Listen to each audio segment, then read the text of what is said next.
Trump means war. Let's play hardball.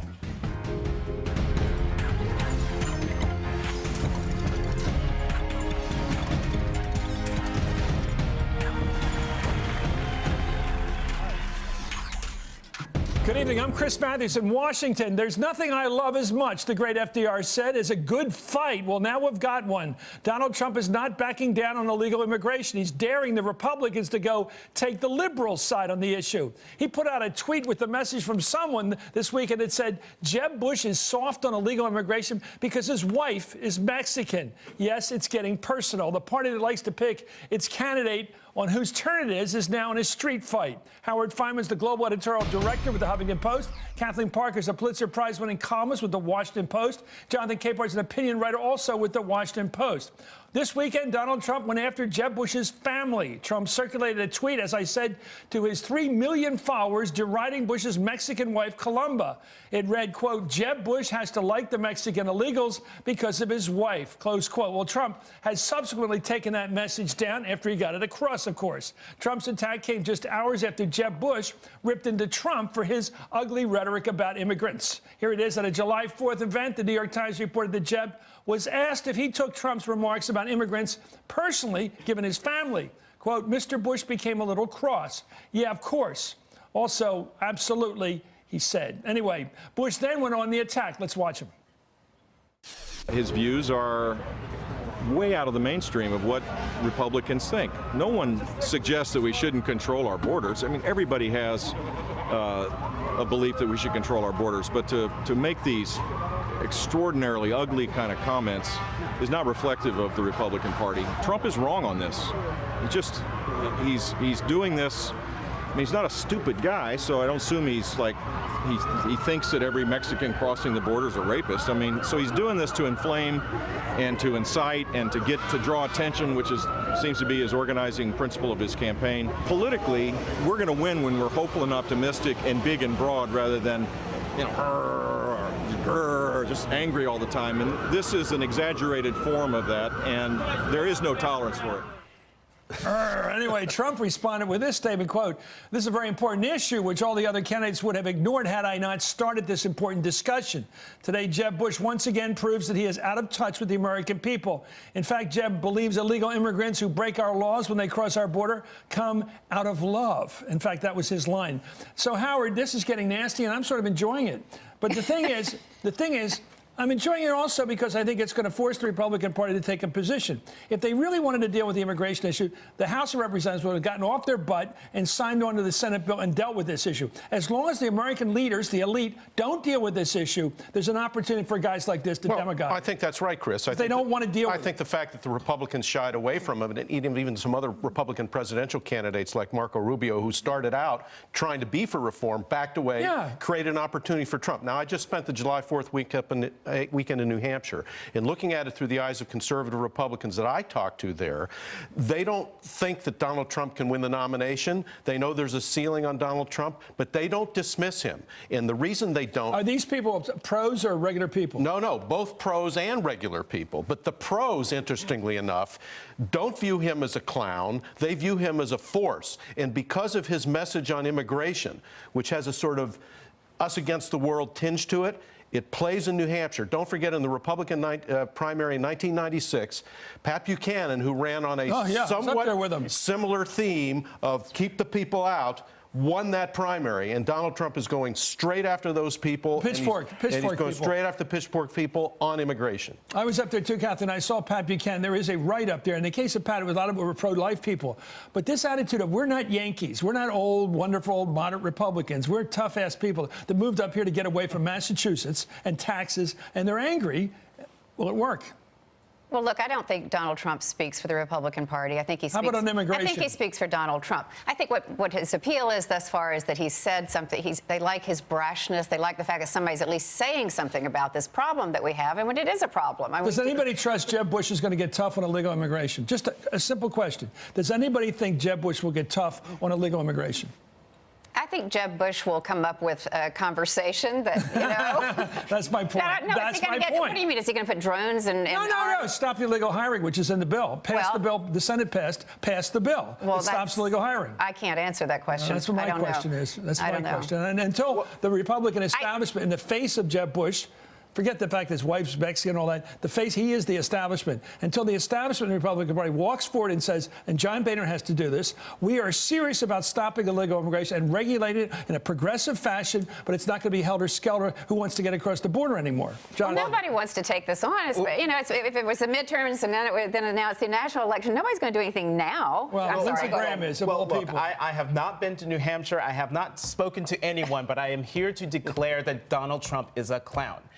Everything he is saying runs counter to what this country is all about. How about the Republican right? Well, the Republican right, sure. I mean, well, they are part of the country. Well, they are part of the country. You talked about Pat Buchanan, and yeah, he did very well in New Hampshire. But we're not talking about President Buchanan, and we're not going to be talking about President Trump. How do you know?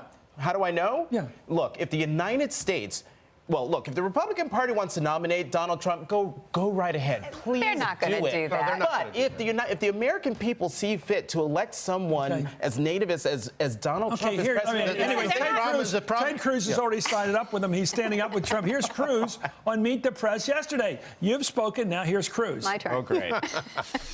I salute Donald Trump for focusing on the need to address illegal immigration. The Washington cartel doesn't want to address that. The Washington cartel doesn't believe we need to secure the borders. The Washington cartel supports amnesty, and I think amnesty is wrong. And I salute Donald Trump for focusing on it. He has a colorful way of speaking. It's not the way I speak, but I'm not going to engage in the media's game of throwing rocks and attacking other Republicans. I'm just not going to do it.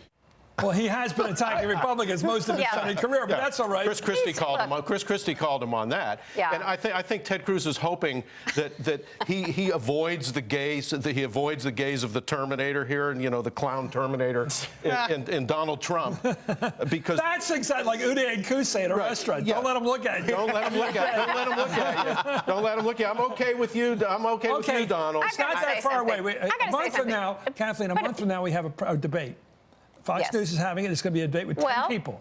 And Donald Trump's going to be one of them. What's it going to be like on this issue of immigration? Oh, my God. Well, he's just going to, he's going to force everybody to make some kind of statement. But the fact that he's done all this in order to get attention drawn to himself so that he can be on that stage, that's what's so enraging. But by the way, the Republican Party is not going to nominate Donald Trump. And let's just be clear. I mean, who's going to be leading the polls the week after the debate? Chris's point the week after the debate in mid-August, who's going to be leading the Republican polling? You say it's never going to happen. Okay, fine. Let's talk about this year. It's not going to happen. Look, the future for the Republican Party is in reaching out to Hispanics who are their natural allies. He's the revenge.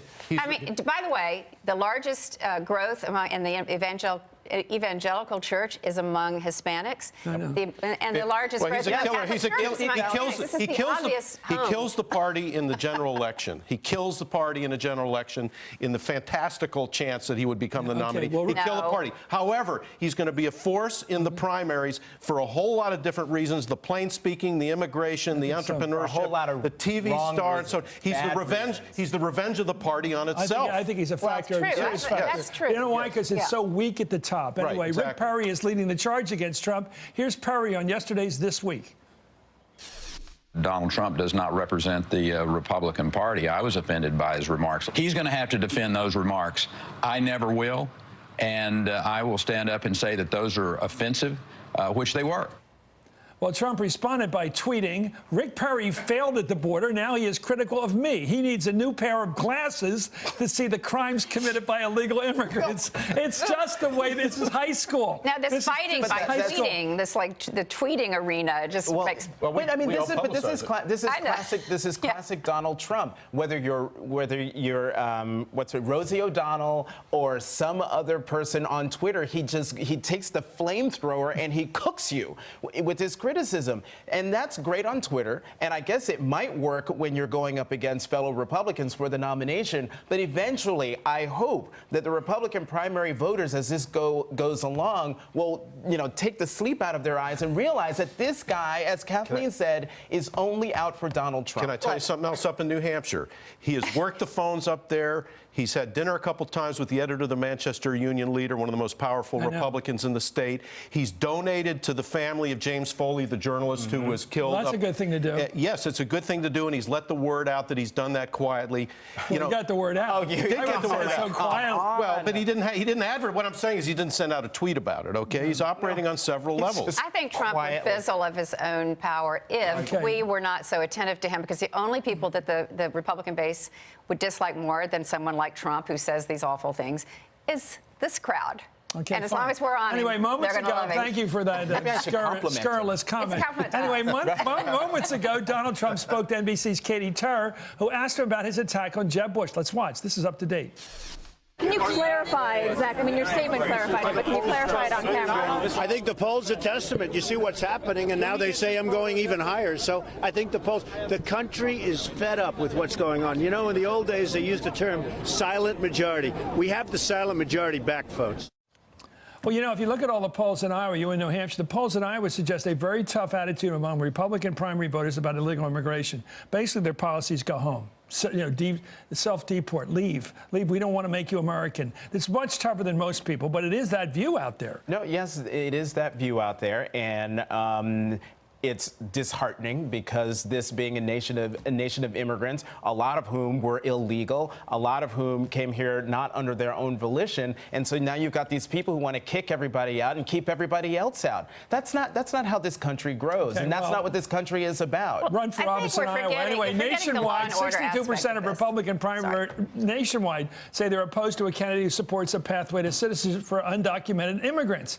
In New Hampshire, plurality 41 say they specifically will not support Bush because he supports allowing illegal immigrants to stay in the country. Only 26% say Bush's views are not a problem for them. In Iowa, 46% of caucus goers say that illegal immigrants should leave the United States, as I said, compared to 34% who say they should be allowed to apply for citizenship. Compare that to a supermajority of Tea Party Republicans who say they need to leave. Only 19% of them say they should be allowed to apply for citizenship. It's a very The Tea Party, having covered the rise of the Tea Party, I can tell you, scrape away all the stuff about Obamacare and everything else. At the core of the Tea Party is the immigration. That's what I think. Immigration issue. That's what I saw when I was among those crowds, and that's exactly who Trump is appealing to. He did it on the birther issue, and he's doing it on this. And, we can laugh about it, but as we said last week, there's also a dangerous element to it, because he's deliberately poking the bear. He's deliberately trading in the most ugly stuff that's going on in the heart of American politics. But you're right,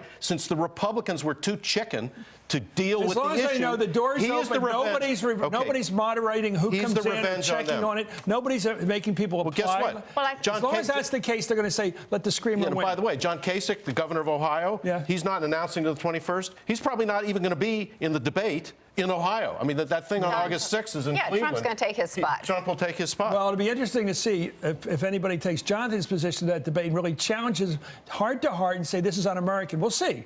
I hope someone does. Well, it's not un-American to be in favor Jeff of laws that are enforced. That's not un-American. I want to see. Maybe the Republicans will. Maybe this will jib them back into taking it seriously and stop playing this ethnic game. Let's give Jeff a little bit of credit. I'll give him a little bit of credit. Thank you, Howard Fineman, Kathleen Parker. But he's on the defense of Jonathan Capehart, who's shown enormous passion here, which we always like to see.